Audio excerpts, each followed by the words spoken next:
The atmosphere here at the UK Music Hall of Fame is electric and eclectic. The mosh pit, a buzzing hive, a sweaty expectancy. 600 people rammed into a space officially only meant for 50. Shh, our secret. It's quite simply frottage heaven. Look it up.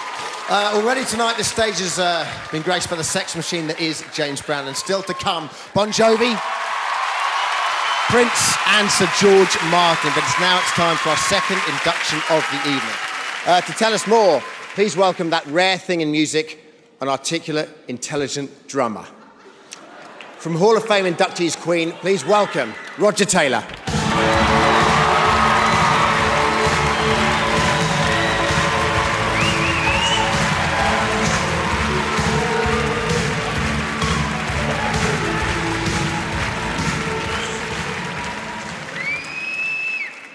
Evening.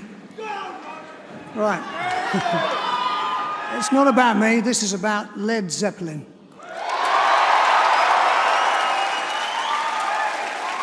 It's a great honour, because I love Led Zeppelin. 4 prodigiously talented musicians. They came together to dazzle and amaze with their own unique brand of dynamics and virtuosity.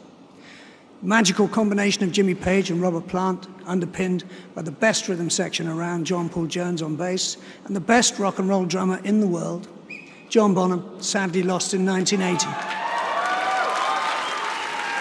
The ferocious power and attack of the combination enabled the band to turn from a juggernaut into a dragonfly in a moment. They took the US by storm, ruling the stadiums of America, and remain the most popular act there to this day. All this, but still keeping out of the mainstream in the UK by refusing to release singles or appearing on Top of the Pops, which ironically used a bad cover version of A Whole Lot of Love for its theme tune. In short, they wrote the book and influenced thousands of bands to come. I know, because we nicked quite a bit from them. They don't make bands like this anymore.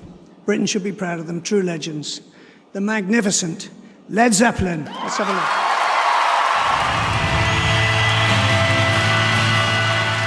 I'd like to introduce Led Zeppelin to you.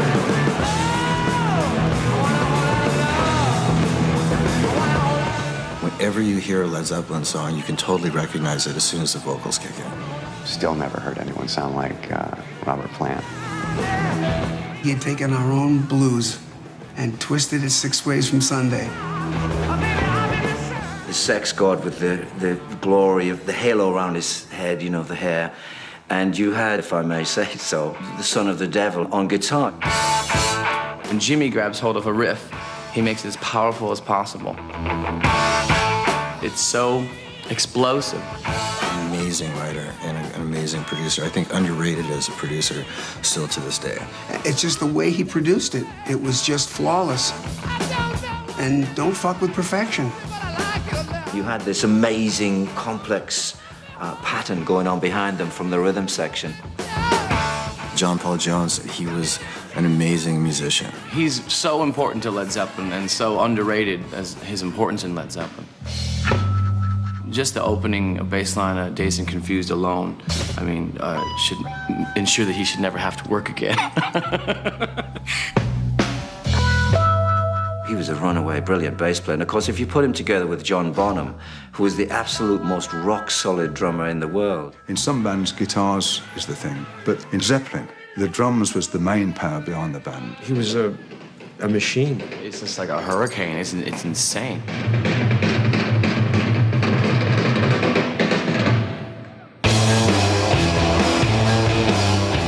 All of the 4 elements together, well, they changed music. They're a band that probably escaped genres and pigeonholing because of the variety of music that they put out. I don't know how I'm gonna tell you. They had a lot of very surreal Eastern sounds going on. There was like a soul and an R&B feel. There was a sort of a mixture of all sorts of stuff in there, even reggae. And they took all these fantastic genres of music and put them together in a package that was just irresistible. That's the way. Oh, that's the way it ought to be. Led Zeppelin were one of the first supergroups that consisted of private planes, your limousines, your fleets of trucks to take the equipment around. It was one of the first bands that was doing huge stadium tours without any real radio support. And they managed to create a fan base based on albums.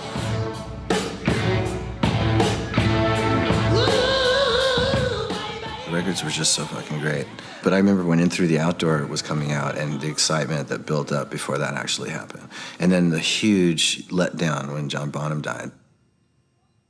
That was such an integral part of Led Zeppelin that there was no rebuilding that. That really shows that they really were a band. There was 4 frontmen, you know, in that band. He was irreplaceable, and it has been to this day.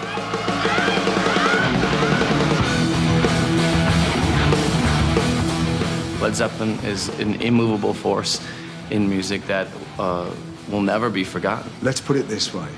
Can you imagine music without Led Zeppelin? Because I can't. As far as breaking down barriers, they were as important as the Beatles. They single-handedly invented a sound that made hard rock the way that we know it now, you know? Well, I sort of don't trust anybody who doesn't like Led Zeppelin. You know?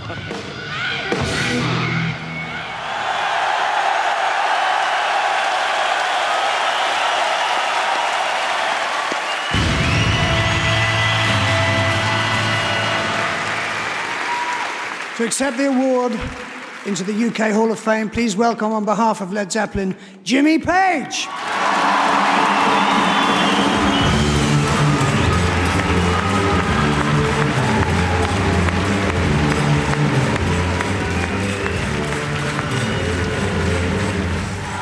Well, I must say, it's a real honour. Just having glimpsed at that old footage, you know, it means so much to a lot of people and certainly to the band. You know, it was really great to have had such wonderful times. Believe it or not, we actually played in this building in the early 70s. And in those days, it was just a glass ceiling and it was absolutely unbelievably bad. But we played well, but it sounded bad, you know. There's just one thing I wanted to say for this evening, that there was another person that really helped us in our career in those days. And unfortunately, he's not very well in New York at the moment. His name's Mr. Amit Ertegun, who started Atlantic Records. And anyway, thank you. This one's for you, Amit. Good night.